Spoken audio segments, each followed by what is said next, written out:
ताली बजाते हुए बोलेंगे। देखिए कितने लोग भगवान से प्यार करते, जरा हाथ उठा के तालियां बजाना। सभी करते हैं, सब लोग बोलो। उठवाई दे यशोदा के लाल, डलिया फूल न गिरे, उठवाई दे।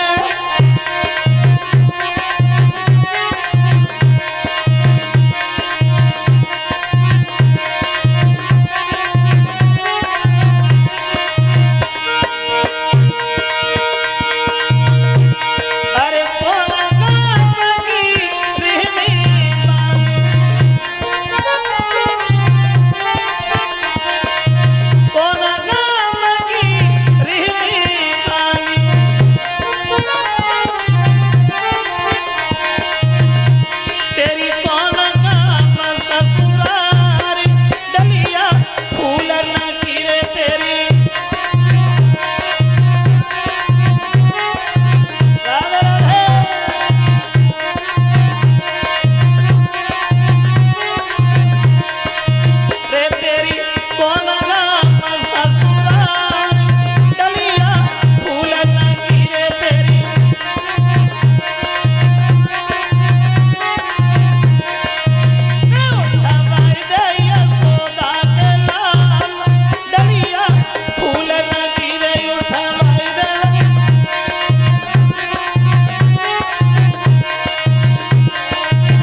पैर छूती थी, उसके बाद घर का कोई दूसरा काम करती थी। सबसे पहले पति के पैर छूना, उसके बाद घर का कोई काम करना। क्षमा करें इतनी भीड़ में जो हमारी माताएं बहनें बैठी हैं, अगर हम ये सवाल करें लोगों में ऐसी कौन सी स्त्री है जो रोजाना सुबह को उठ के अपने पति के पैर छूती है?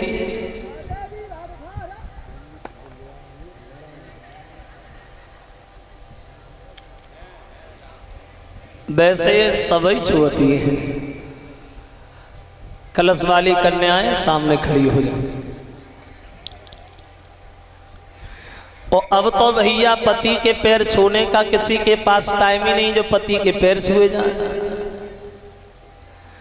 इधर जई नहीं मालूम पड़ी सो जमुदे या नाय मुदे ता से पहले ही सोई गई। और सवेरे इन्हें 6-6 बार जगाव तो इनकी आंखें खुलती। वो आंखें खुली जाए तो पति के पैर का नसीब में भाज के शीशा उठाती, सो तब में दिया ना चली गई इधर उधर। अब अंतर है, फर्क है। पहले की पत्नियां अपने पति को बहुत चाहती थी, बहुत प्रेम करती थी, मतलब थी पहले भूतकाल में, अब नहीं थी। वो ऐसा नहीं है कि आजकल स्त्री अपने पति को न चाहती हो न मानती, मानती तो है लेकिन अब मानती है थोड़े समय तक। कब तक? बोले तब तक जब तक आज की स्त्री को दो चीजें दिखाई देती रहती तब तक खूब मानती। दो चीज कौन सी? एक शरीर में ताकत और जेब में पैसा, तब तक खूब मानती। बिना मांगे रोटी तैयार, बिना मांगे पानी तैयार। कब तक? जब तक जेब थोड़ी उचकी उचकी सी रहते तब तक। एक कवि कहता है, अरे नारी प्रेम जवैलो माने,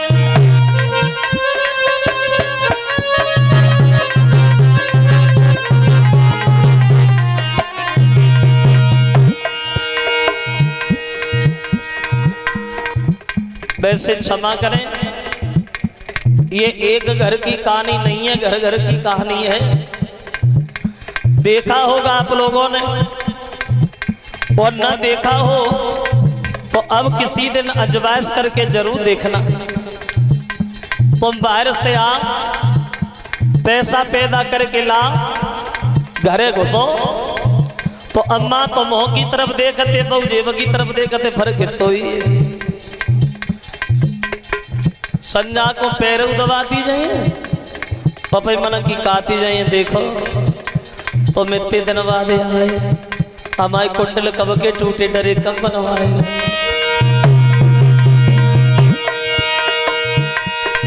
फिर वह औरत धन बल कब ही जात प्रेम घट जात नारी को भाई,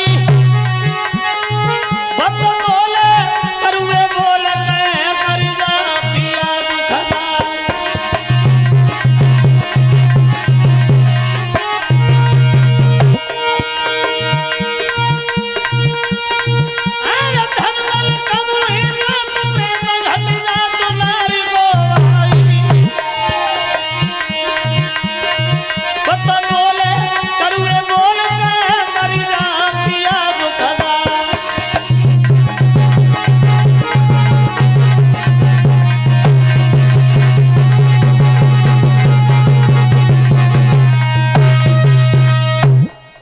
तो इन पवन रेखा का ये नियम था, सुबह को जग के अपने पति के पैर छू करके घर के जो भी काम थे उसे देखती थी।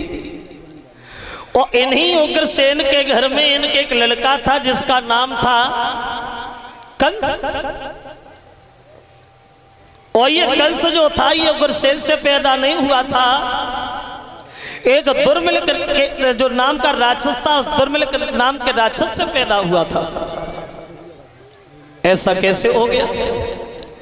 पत्नी उग्रसेन की राक्षस से क्या लेना देना? देखिए ये पवन रेखा देखने में बहुत सुंदर थी, बहुत सुंदर। तो एक दिन ही अपनी सहेलियों के साथ गई है बाग में घूमने, तो उस बगीचा में वो राक्षस भी घूम रहा था।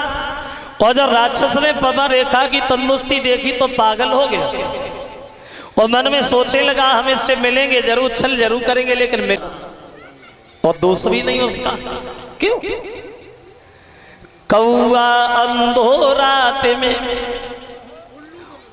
और दिन में उल्लू होए, और कामी अंधो रात दिन बाय दीखत नाए कोई। उसके रूप में इतना पागल हो गया होगा, वो देखा जाएगा, हमें इससे मिलना जरूर है, इससे छल जरूर करना।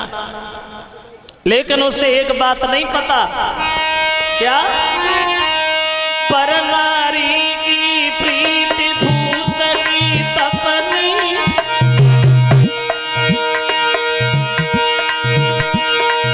पर नारी की प्रीति भूसकी तपनी,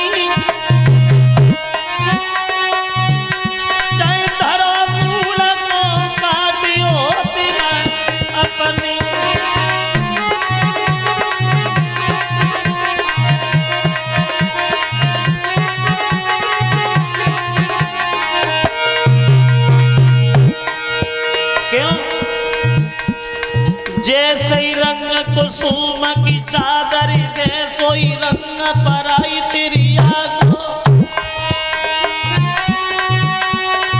हाल में हंस की बोले और हाल कर दे तुम तलाक।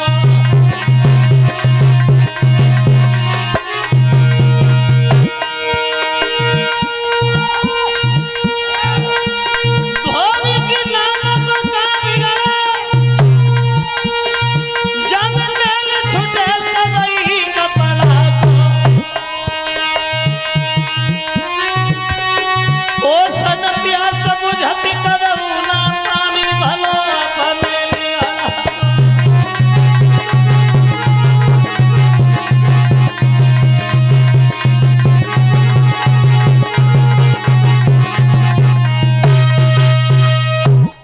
अंधा है, कुछ दिखाई नहीं दे रहा।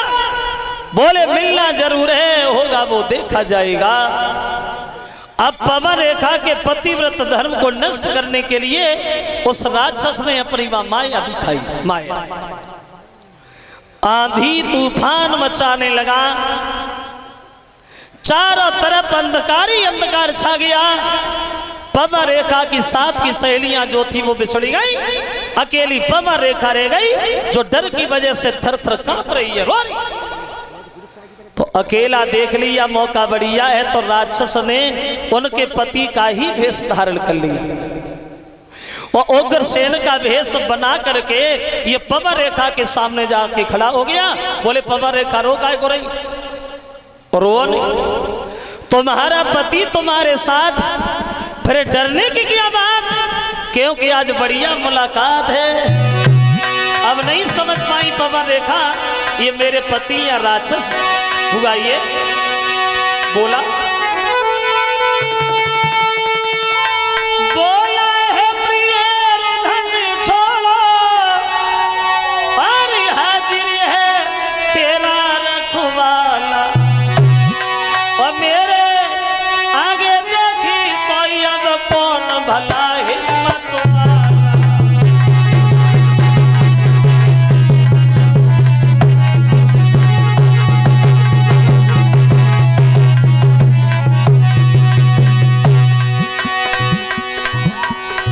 नहीं समझ पाई ये राक्षस है मेरे पति। धोखा से बानी चने की ओ सती संभोग, और प्रकट है गया अंत में वो पापी को संयोग।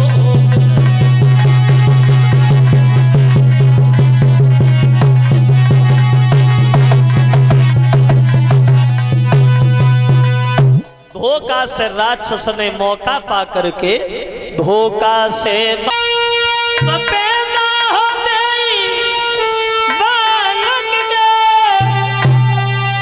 आंधी तूफान मचान लगी, और बिजली चमकी आकाश हिलो एक महाप्रलय सिया।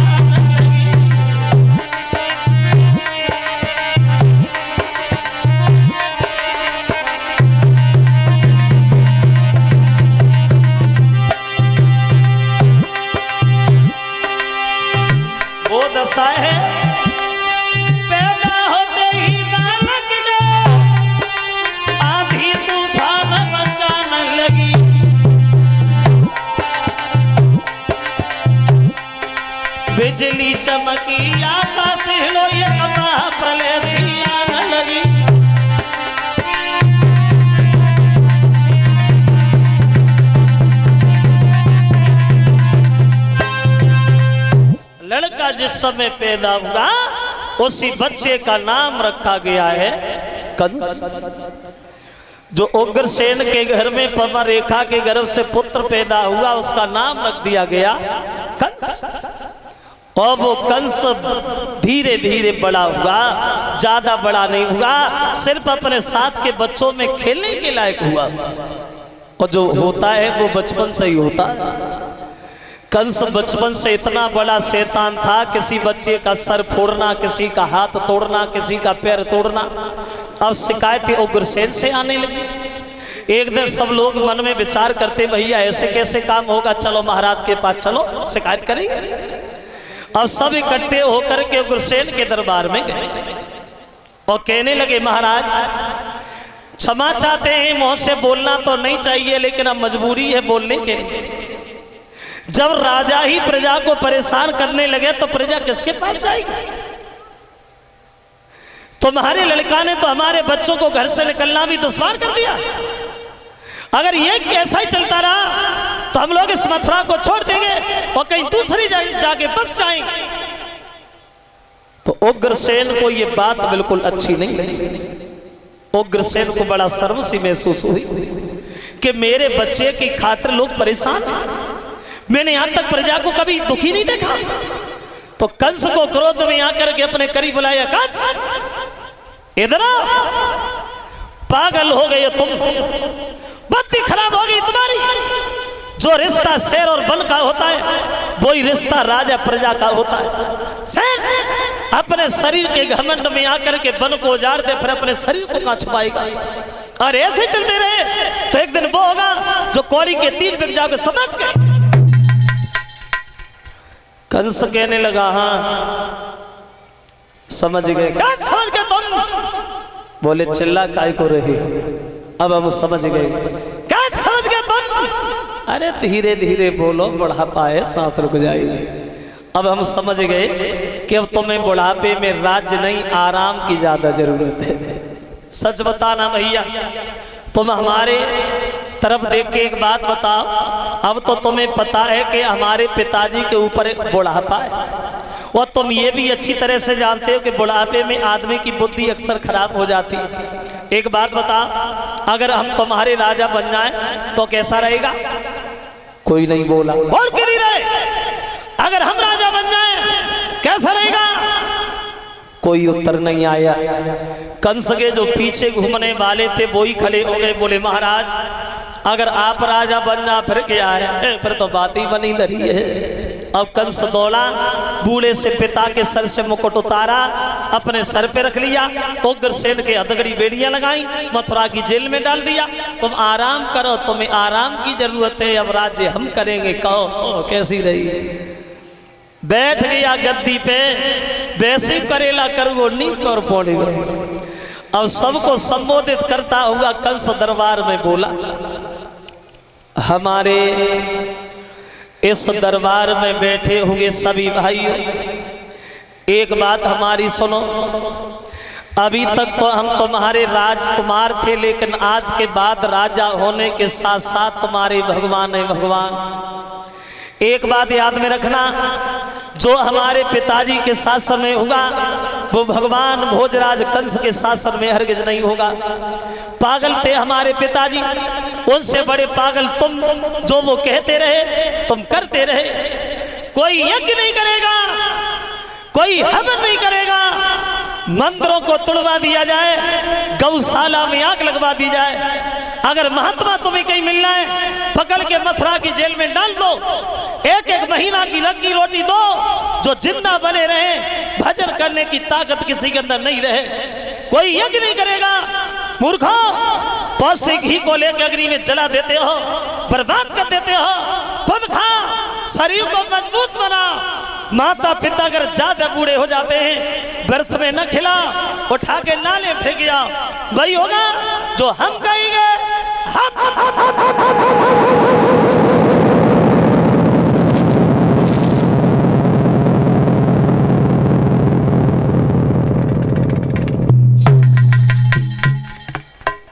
कंस जिस समय राजा बना, नया राजा, नई सरकार, और नई योजना शुरू हो गई कंस के शासन में।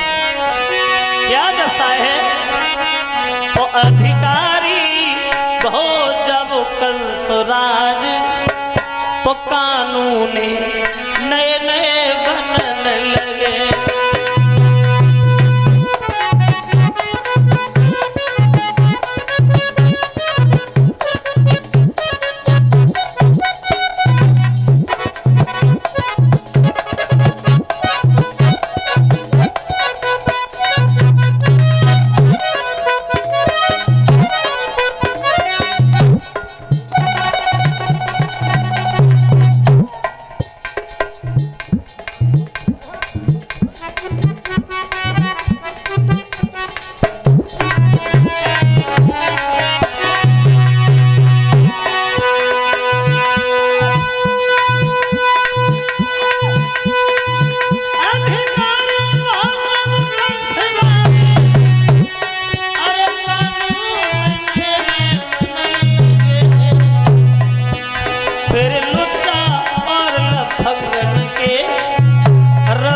से भोजन छनन लगे।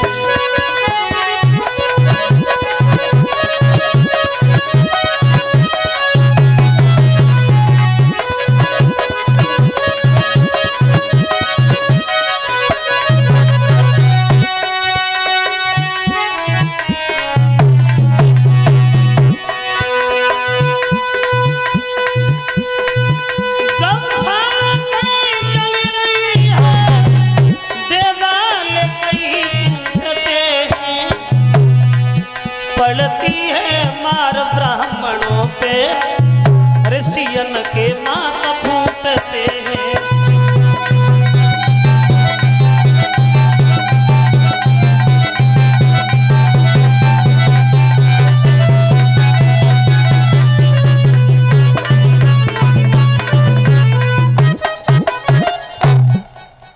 कंस जिस समय राजा बना तो कानून नए नए तैयार होने लगे। अब कंस ने एक दिन सबसे पूछ लिया, सच बताना भैया, झूठ नहीं बोलना, तुम हमारे पिताजी के शासन में ज्यादा सुखी थे या भगवान भोजराज कंस के शासन में ज्यादा सुखी हो? बोलो। कोई नहीं बोला। बोल के नहीं रहे। तुम हमारे पिताजी के शासन में ज्यादा सुखी थे या भगवान कंस के शासन में ज्यादा सुखी हो? बताओ। कोई उत्तर नहीं आया। एक खड़ा हो गया, कहने लगा, महाराज कुछ हम बोलना चाहते। हाँ बोलो, दिल खोल के बोलो। कहने लगा, प्रभु तुम्हारे पिताजी के शासन में दीन दुखियों का बड़ा सम्मान होता था और तुम्हारे शासन में बड़ा अत्याचार हो रहा है, इस बात से बड़ा दुखी है, बड़ा दुखी है। कंस बोला, हाँ भरे दरबार में कोई दुखी नहीं, अकेले यही ज्यादा दुखी हैं। और हमने भी कसम खाई हम किसी को दुखी नहीं देखेंगे। जल्लादो इन्हें उठाओ, ले जाओ और फांसी लगा। अगर ये जिंदा रहे तो इन्हें दुख होगा, हम किसी को दुखी देखना नहीं चाहते। बोले, इनके अलावा और कोई दुखी है क्या? बता। बोले, कोई नहीं है महाराज। बोले, होना ही नहीं चाहिए, मेरा अवतार क्यों हुआ इसलिए तो हुआ है। कोई अपने मन की बात कंस से नहीं बोल पाता। सबसे बड़ी मुसीबत आई इन महात्मा लोगों पे, सबसे बड़ी आफत टूटी हमारे संत भगवान के ऊपर। क्या दशा बनी महात्माओं की कंस के शासन में? देखो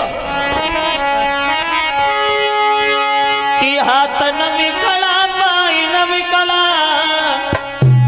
और बगल न में रस्सी पड़ी भई।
के शासन में महात्मा की दुर्दशा होने लगी।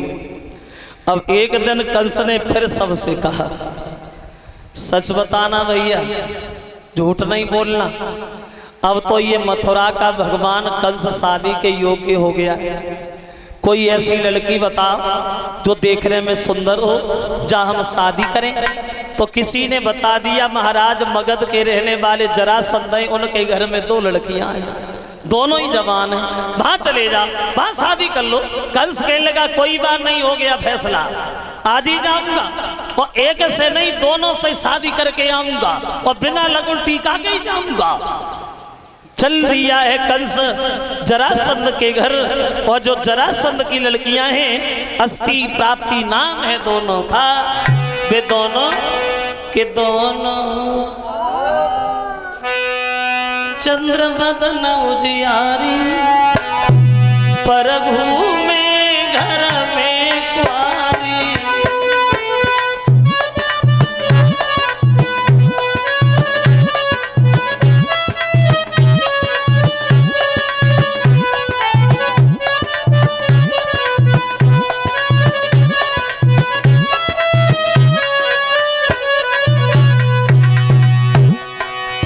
दोनों बड़ा सुंदर बदन था सुनहरा,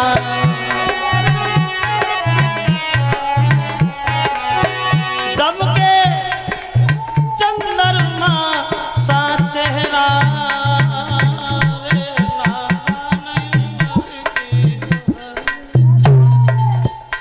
नाना उमरी की वारी, प्रभु मेरी दोनों कुआरी।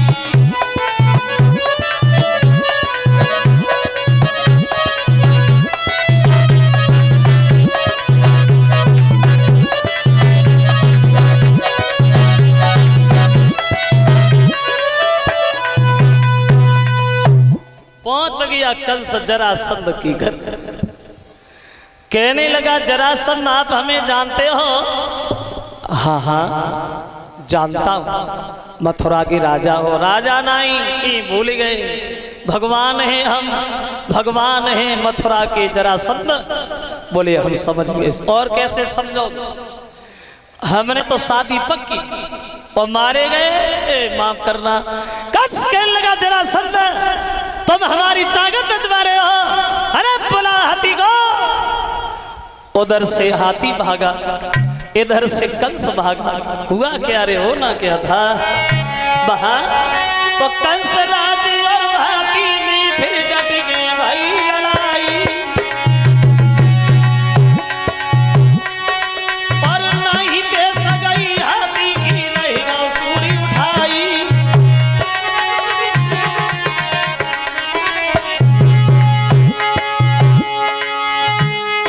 महाराज कंस से हाथी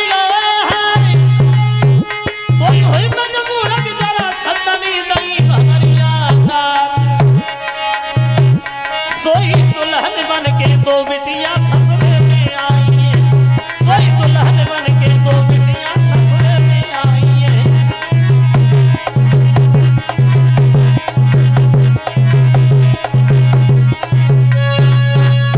हार गया जरासंध का हाथी कंस से, तो कंस चीखने चिल्लाने लगा, जरासंध हाथी तो तुम्हारा हार गया है, कोई और बहादुर है वो हमारे ऊपर छोड़ो, अगर नहीं है तो थोड़ी देर तुम ही आ जाओ।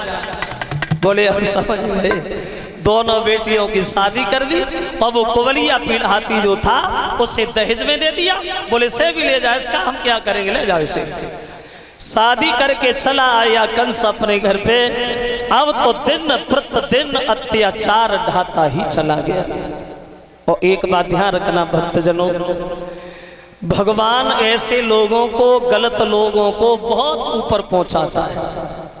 बुरे आदमी को भगवान बहुत बढ़ाता है, लेकिन जब ऊपर से नीचे डालता है तो ऐसे डालता है जैसे वो दोबारा जीवन में कभी उठ ही नहीं पाता है। दीन दुखी ऋषि महात्मा सब भगवान से विनती करते, दीन बंधु दीनानाथ, अब तुम्हारे अलावा मेरा दुनिया में कोई नहीं है।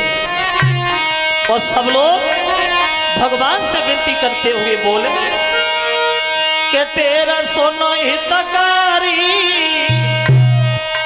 अमो पे भीड़ पड़ी अतिवारी तेरा सोनो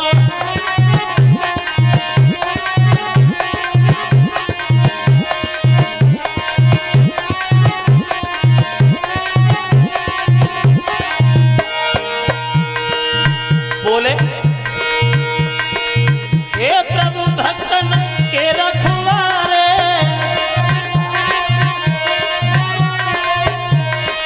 हम सब आए शरण तुम्हारे सुनो मेरी असुरारी सुनो मेरी असुरारी वो पे भीड़ पड़ी अतिवारी तेरा सुनो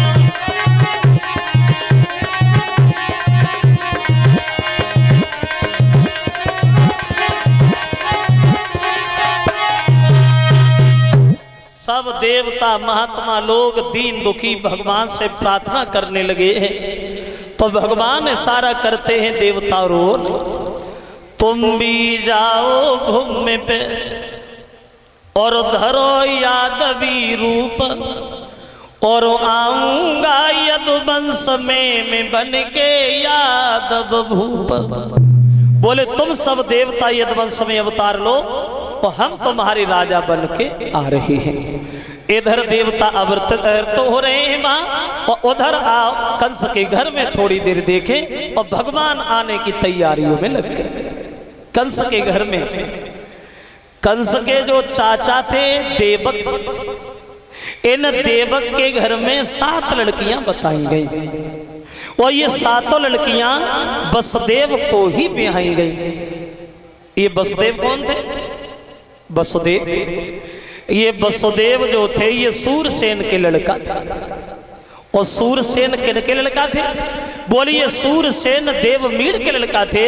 तो देवमीड़ के नाती हुए वसुदेव। ये वसुदेव 10 भाई थे।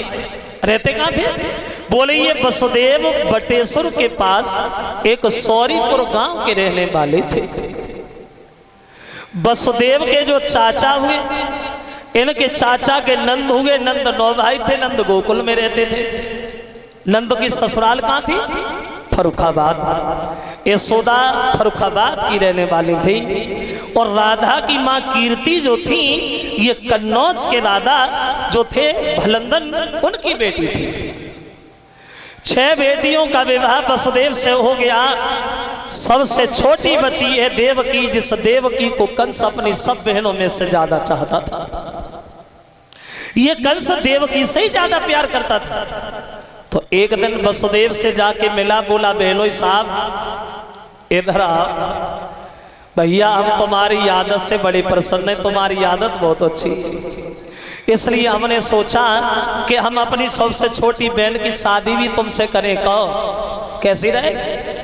वसुदेव बोले हम क्यों मना करें, हम तैयार, एकदम तैयार। पहले ये नियम नहीं था कि शादी ये कहीं करो, मन में अतिथि करो, जोले होए तोले करो, कोई प्रतिबंध नहीं। तो बोले तुम बारात लाओ।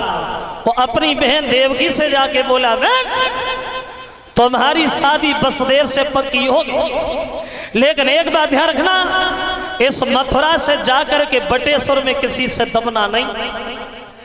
घमंड से कहना हम भगवान भोजराज कंस की बहन है, बटेश्वर से उठा लाऊंगा और मथुरा में जिंदा दबा दूंगा, लेकिन किसी को दुखी नहीं देखूंगा। हमारी आत्मा ही जाने कैसी है। चली है बारात बटेश्वर से और मथुरा के लिए। वहां तो हंसी खुशी के साथ और चली है बारात की मथुराई और मंडप लौगढ़ हवाई रे बिटिया की भाई सगाई।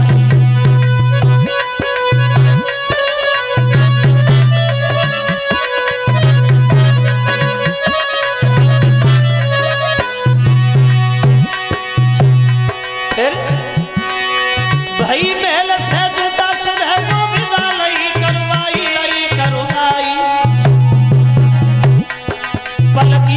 चमेली नीलली बिठाई, पलकी के भी चमेली नीलली बिठाई।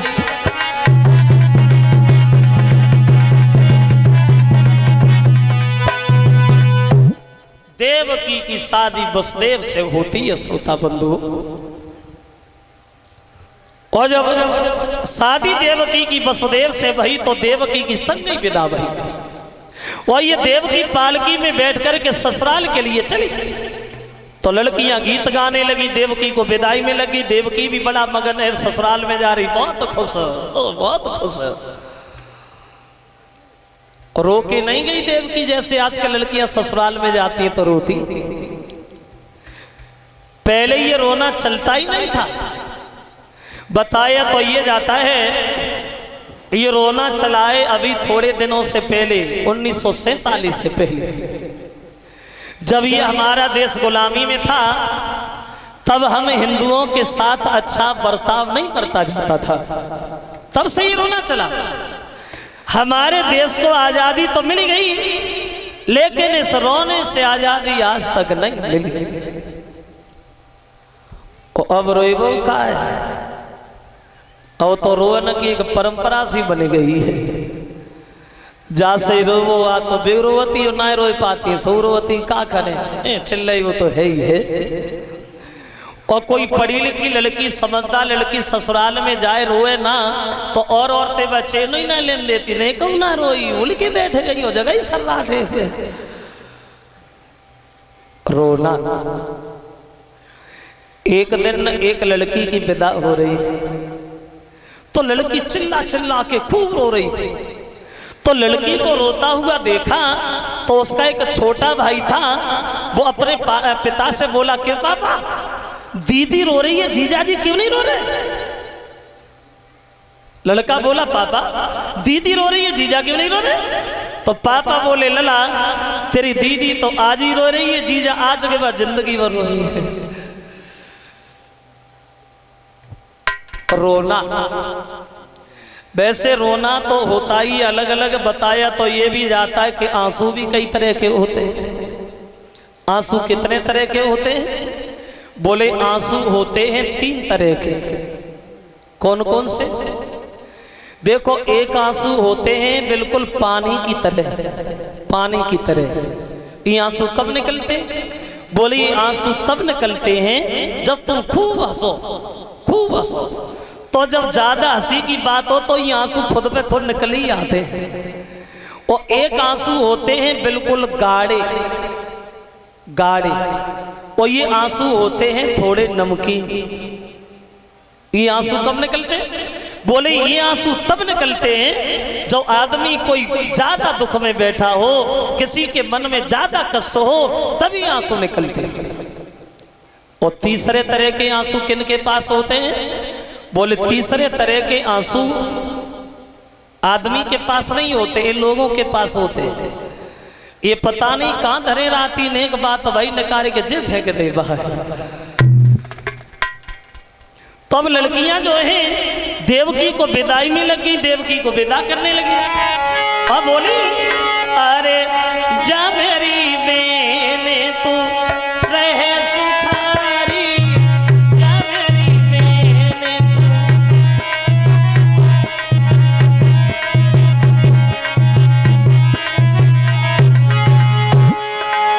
बोली, ए जा मेरी बेने तू रहे सुखारी, सुखी रहे परिवारी, रामा सुखी रहे परिवारी। और सारस जैसी जोड़ी तेरी मगन रहो दो नो नर नारी, जा मेरी बेने रहे सुखारी।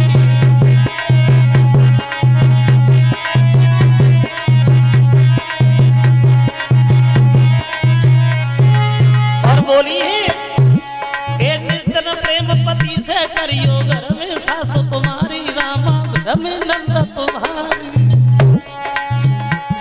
और मगर रहो अपने जीवन में हम सब कीजे दुआ दुलारी, जा मेरी बेने रहे सुखारी।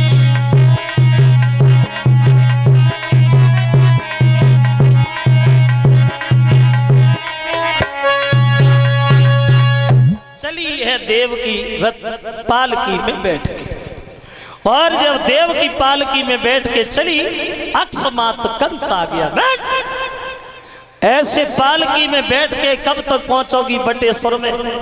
हमारे रथ में बैठो, थोड़ी दूर हम ही तुम्हें छोड़ दे। हमें अकेला अच्छा नहीं लगेगा, तुम भी जा रही हो, अकेले घर पे अच्छा नहीं लगेगा, चलो हम थोड़ी दूर तुम्हें छोड़ दे। अब देखिए विधि का विधान, परमेश्वर की माया। अब हुआ ये, और पीछे से एक रसाला और ताके पीछे और कंसराज वसुदेव कुमार का साला।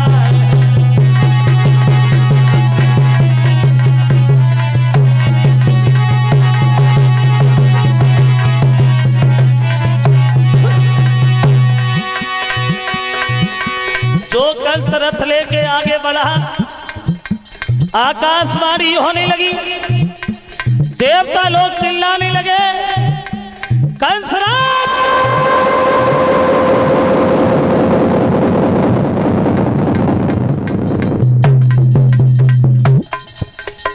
जो कंस ने ऊपर देखा तो देवता बोले,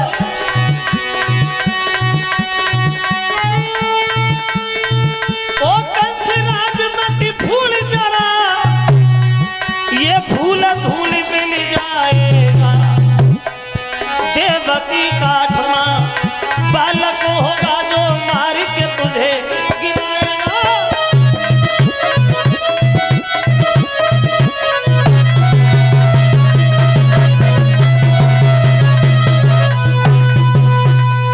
देवता लोग चिल्लाने लगे, कंस जिस बहन को तू इतनी हंसी से ले जा रहा है, इतनी खुशी से विदा कर रहा है, तेरी बहन के काले आंचल में तेरा काल पल रहा है।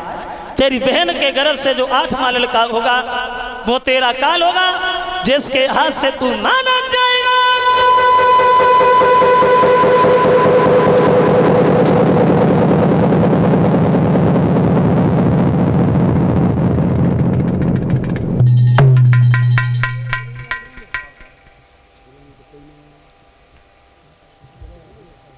जो कंस ने ये शब्द सुने, केसों को पकड़ करके देवकी को रथ के नीचे खींच लिया। झूठ कह रहे हो देवताओं तुम, मेरा काल हो ही नहीं सकता, क्योंकि ये कंस अमर है। अगर मेरी बहन के गर्भ से मेरा काल पैदा होगा तो हम उस वृक्ष को ही नहीं छोड़ेंगे जिस पे कोई फल लगे। मार दूंगा अपनी बहन को। समझ जाएंगे दुनिया के लोग, कंस का काल मारा गया, कंस अमर है, अमर।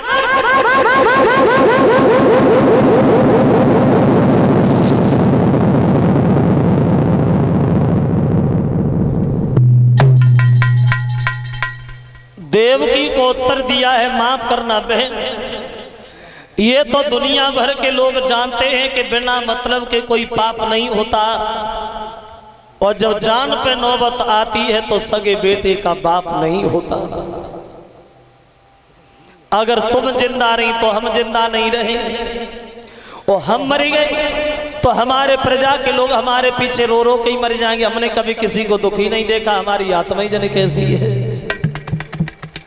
कहने लगी भैया अगर हमारे मरने से तुम बच रहे हो तो ऐसी अभागन बहन भी ठीक नहीं है जिसके भाई के काल को पैदा दे। तो एक काम करना, अगर आपकी जान बच रही है तो हमें जान से मार दो, हमें से कोई लेना देना नहीं। जैसी देवकी को मारने के लिए कंस आगे बढ़ा तो वसुदेव बीच में खड़े हो गए और बोले कि कंसी सुको न मार, बोले कि कंसी सुको न मार, वो तेरी मेहना लगे, कंसी सुको न मार, तेरी मेहना लगे।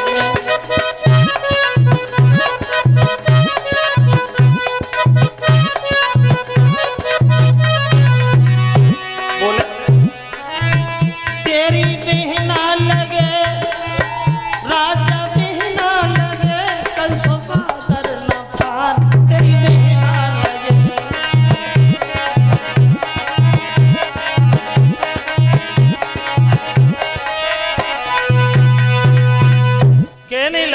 कंस इसे न मारो।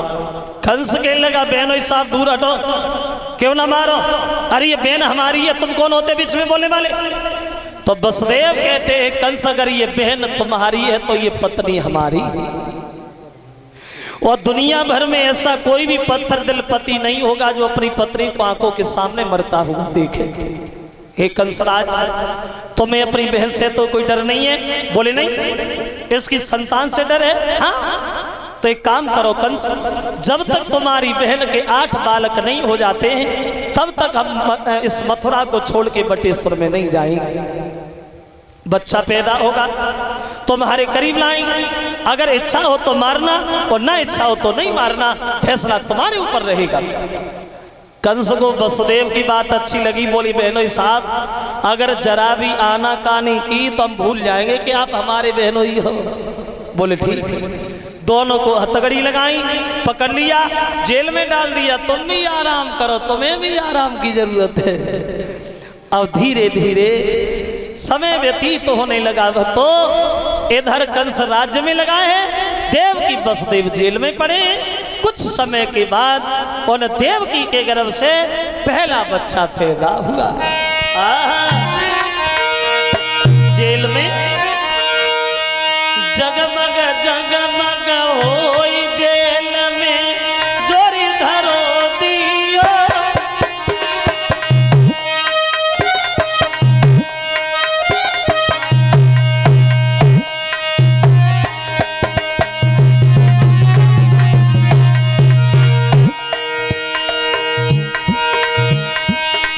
जगमग जगमग होई जेल में जोरी धरो दियो।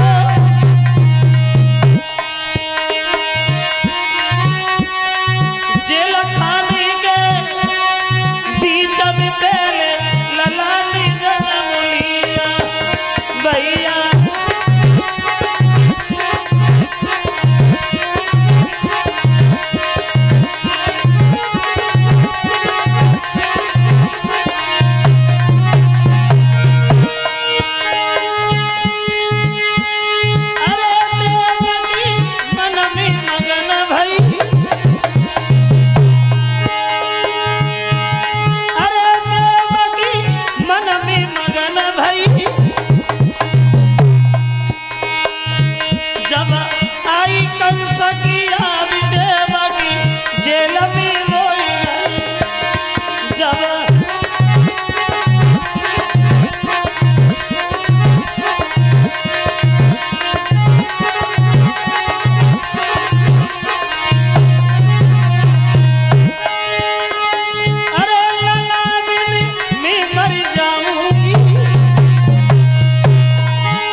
पहला बच्चा पैदा हुआ।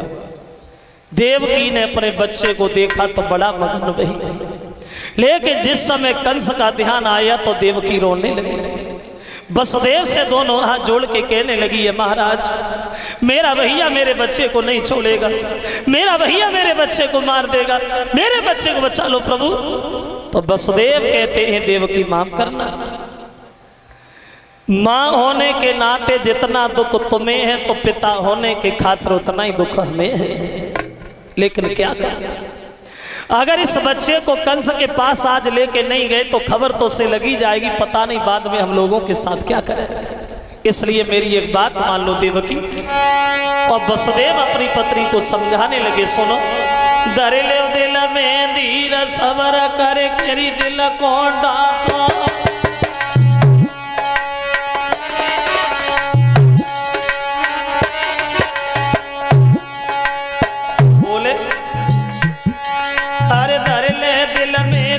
सबर करके नी दिल को डांटो,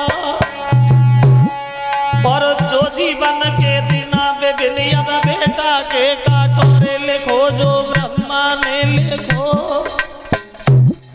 और सोई हुई के मिटे ना कोई मिटवैया, देखो रे सुनतई मैया रोन लगी।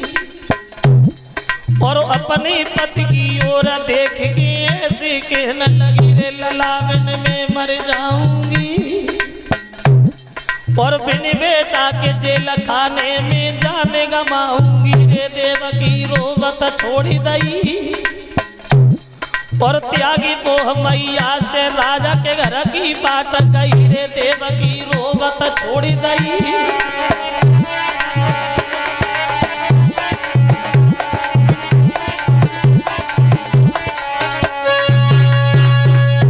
देवकी को समझा करके चले गए वसुदेव कंस के पास बच्चे को लेकर के।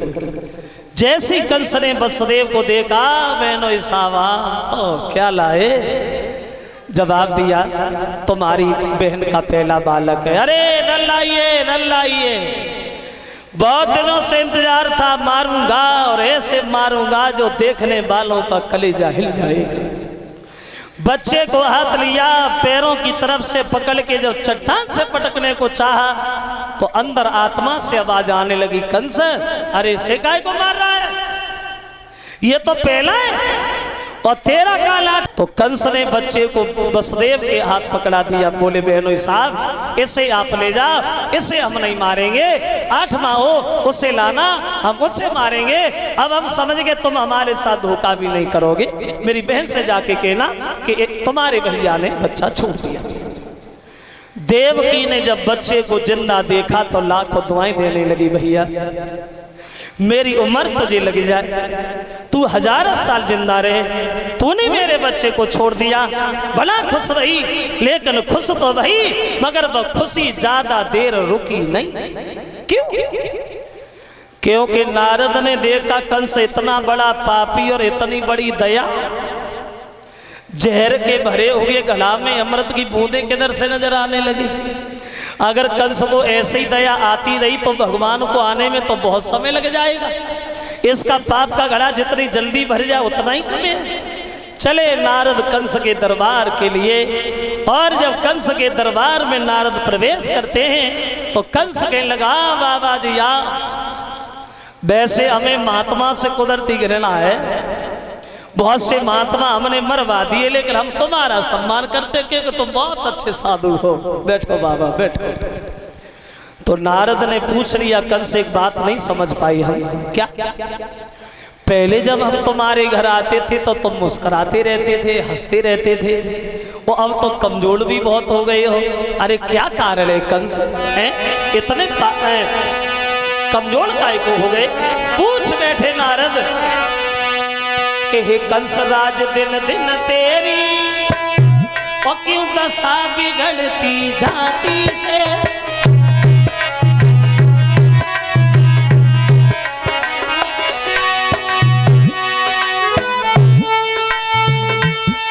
हे कंस राज दिन दिन तेरी क्यों दशा बिगड़ती जाती है। दिनहरे बसंत के खिलने पे पर कली से उड़ती जाती है।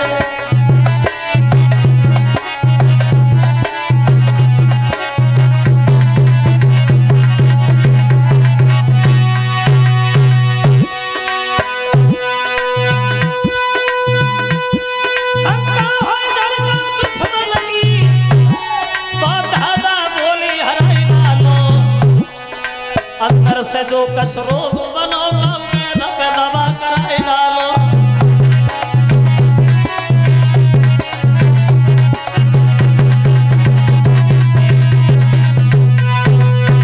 नारद पूछने लगे, कंस अब तो कमजोर ज्यादा हो गए, क्या कोई बहस सता रहा है? कंस कहने लगा, बाबा जी चिंता लगी है। चिंता लगी है काहे की? मरने की। मरने की? मरना चाहती हो? अरे बाबा मरना कौन चाहता है, मैं तो जिंदा रहना चाहता हूं। किसने कहा तुम मरो? बोले देवताओं। क्या कहा? मेरी बहन का 8वां लड़का मेरा काल होगा। तो तुमने क्या सोचा? अरे बाबा सोचना क्या है, 8वां होगा मार दूंगा। किसी बच्ची ने जन्म लिया है? हाँ हाँ मैंने उसे छोड़ दिया है। क्यों? पहला था इसलिए, 8वां मारूंगा। नारद जी बोले लगता है कंसराज तुम 8वें तक पहुंचोगे नहीं, तुम्हारी मौत आ गई। कंस ने सुना मौत आ गई, गद्दी से उछल पड़ा, बाबा जी आ गई, किधर से आ गई? बोले दिखाई नहीं देती है कंस, तुमने ये कैसे सोच लिया ये देवकी का पहला ही बच्चा था? अगर ये 8वां पहला बन के आ गया हो तो अरे 8वां पहला बन जाए, पहला 8वां बन जाए, 5वां 6वां बन जाए, 6वां 7वां बन जाए, किसने देखा? ये तो पेट की अंदर की बात है। कंस कहने लगा बाबा तो इसका मतलब ये है कि देवकी का कोई बच्चा बचना नहीं चाहिए। बोले हमने कब कहा तुम मारो, बात बताई, फैसला तुम्हारे ऊपर है, मारो या छोड़ो तुम जानो। कंस गद्दी से उछल पड़ा, बाबा जी या तो तुमने बुद्धि के किवाड़ी खोल दिए, वरना हम तो मर ही गए होते। इसलिए तुम्हारा सम्मान करते हैं बाबा, तुम बहुत अच्छे साधु हो, सबका उद्धार चाहते नारद, सबका। हंसने लगे नारद कंसराज, सबका उद्धार तुम बाद में चाहते हैं, सबसे पहले तुम्हारा उद्धार चाहते हैं, लेकिन क्या करें बड़ा देर हो रही है। उठे और चले गए। कंस दरबागा बैठ, बच्चे को हमें दे दो। तो देवकी दोनों हाथ जोड़ के बोली भैया ये बच्चा तो वही है जिसे आपने छोड़ दिया, छोड़ दिया तब छोड़ दिया, अब थोड़ी छोड़ेंगे। हुआ ये पैर पकड़ की घुमाई की दीवार में धरवारो,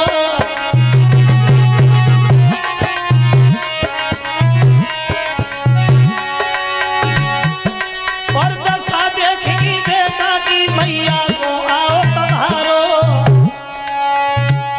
पैरों की तरफ पकड़ के जब बच्चे को चट्टान से पटका तो जरा से बच्चे की मांस की बोटियां बोटियां बिखरी, पछाड़ खा के देवकी गिर गई, लेकिन कुछ बोल नहीं पाई।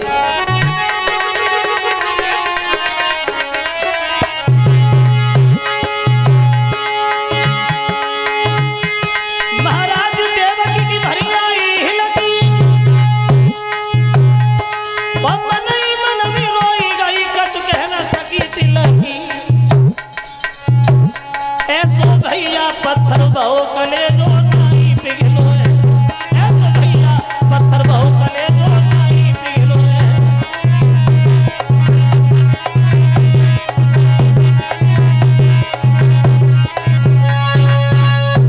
देवकी के एक नहीं भक्तजनों बल्कि कंस ने 6 बच्चों को ऐसे ही मौत के घाट उतार दिया। 6 बच्चा देवकी के मार दिए।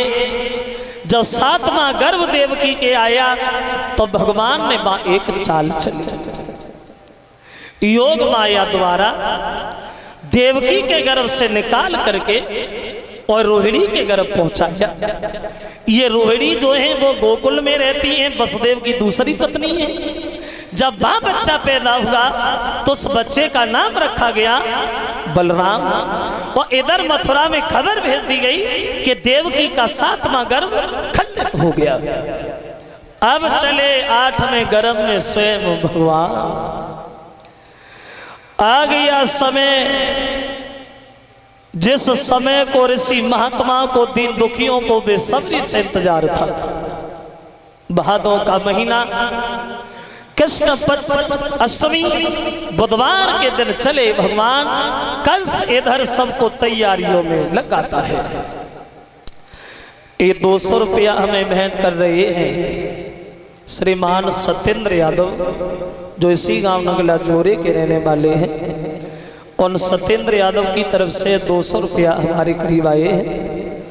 और एक हार आया है अंसोल ये लल्लू का पुरवा उनकी तरफ से। और एक हार भेंट कर रहे हैं आदित्य सोनू जो इसी गांव नगला जोरे के रहने वाले हैं। भगवान दीर्घ आयु देता रहे, हमेशा धर्म के आगे हाथ अग्रसर बने रहे। बोली गोविंद भगवान की। अब कंस इधर तैयारियों में लग गया। कन्हैया के जन्म के तैयारियां हो रही हैं, लेकिन इधर कंस अपनी तैयारियां कर रहा है। आ गया है समय कुर्बानी का। ये वक्त आना कानी का नहीं है। जहां एक एक पहरेदार लगता था 10-10, 20-20 लगे जागते रहो, एक दूसरे को आवाज देते रहो, सोना नहीं, सोना नहीं, खड़े रहना, जैसे मेरे काल का जन्म हो आके हमें बताना, इतनी दुर्दशा के साथ मारूंगा जो देखने वालों का कलेजा हिल जाएगा। समझ जाएंगे दुनिया के लोग, कंस का काल मारा गया, कंस अमर है, अमर।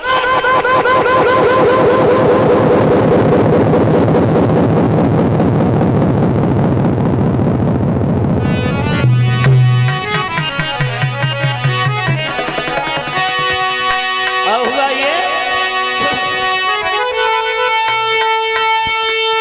तो आठवीं गर्भ की बारी थी और कंस के यहाँ तैयारी थी, और राजा था पहरेदारी में, वो तो जेल में बहने बिचारी थी।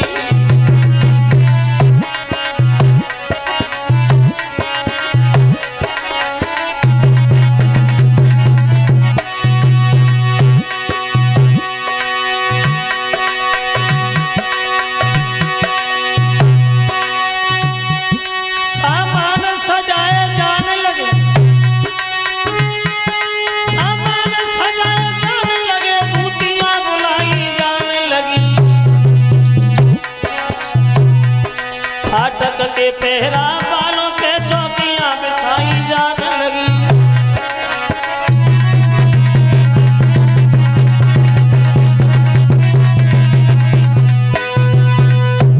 कंस इधर तैयारियों में लग गया और उधर भगवान अपनी तैयारियां कर रहे।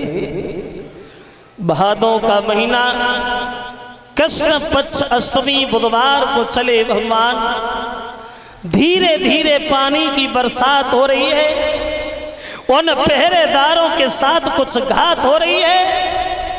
ऐसा लगता है कि भक्त और भगवान की कुछ बात हो रही है। जैसे जैसे रात हो रही है वैसे वैसे कि फाटक के पहरा बालों पे बेहोशी आती जाती है।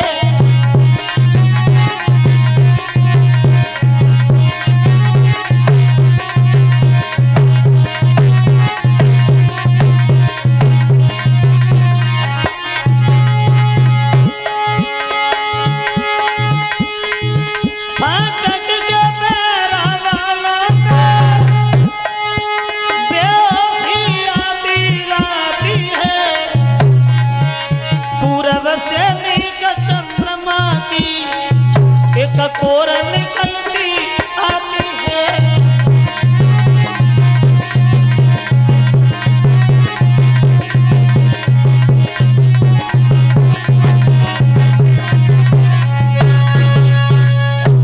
जैसे जैसे रात हो रही है पहरेदारों के साथ कुछ घात हो रही है। ऐसा लगता है कि भक्त और भगवान की कुछ बात हो रही है। पहरेदार गहरी नींद में सो गए और जब पहरेदार सो गए इतने में उस जेल की और एक चमकी उठी दीवार, तो कैदी भक्तन के यहाँ प्रभु आए जगदाधार। जेल की दीवार चमकने लगी। वसुदेव और देवकी उठ करके बैठ गए। सोचे लगे परमात्मा, जे नहीं मालूम पड़ रहा कि हम स्वर्ग में आ गए या स्वर्ग खुद चल के हमारे करीब आ गया। भगवान की तस्वीर नजर आई तो वसुदेव दोनों हाथ जोड़ के बोले, प्रभु हम आपकी क्या सेवा करें। भगवान बोले, भक्तों हम तुम्हारी सेवा करने आए, हम खुद अपनी कराने नहीं आए। अब मेरे पास ज्यादा समय नहीं है, हो सके तो रात ही रात में नंद बाबा के यहाँ गोकुल में हमें छोड़े आना। और भगवान एक बात कहते कि अब अधिक बात का समय नहीं और लीला करने का मौका दो।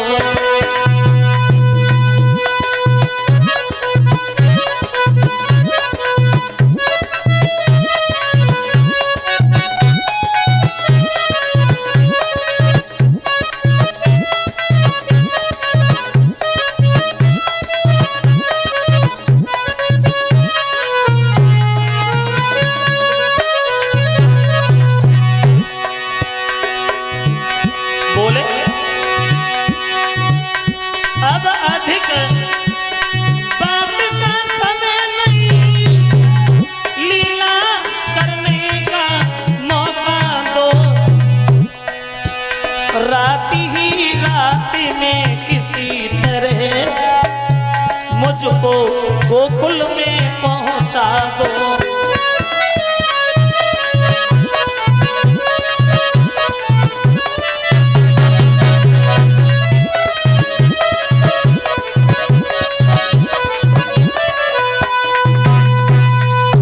भगवान ने सारा दिया है वसुदेव को, और ये कहा कि मेरे पास समय ज्यादा नहीं है, हो सके तो रात ही रात में नंद बाबा के यहाँ गोकुल में हमें छोड़े आना।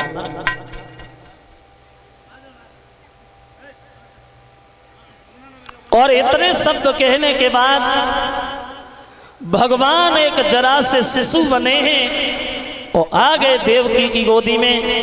बोलिए भक्तवत्सल भगवान की। और ऐसा ही नहीं भक्तों कि भादों की रात काली झोंकी है अंधेरिया,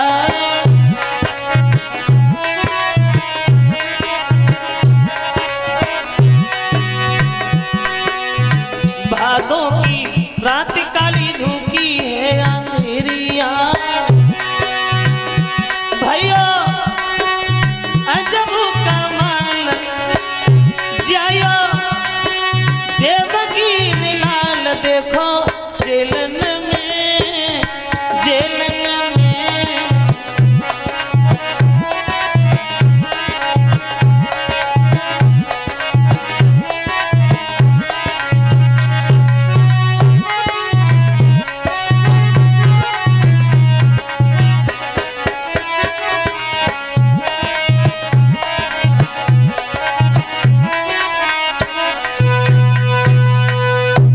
आ गए देवकी की गोदी में भगवान।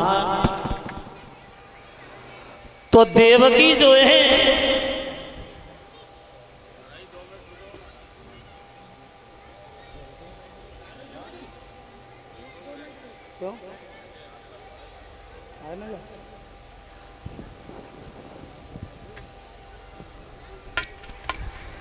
देवकी ने भगवान को देखा, ये बच्चे खड़े ना हो, व्यवस्था वाले लोग अपनी व्यवस्था देखे रहे,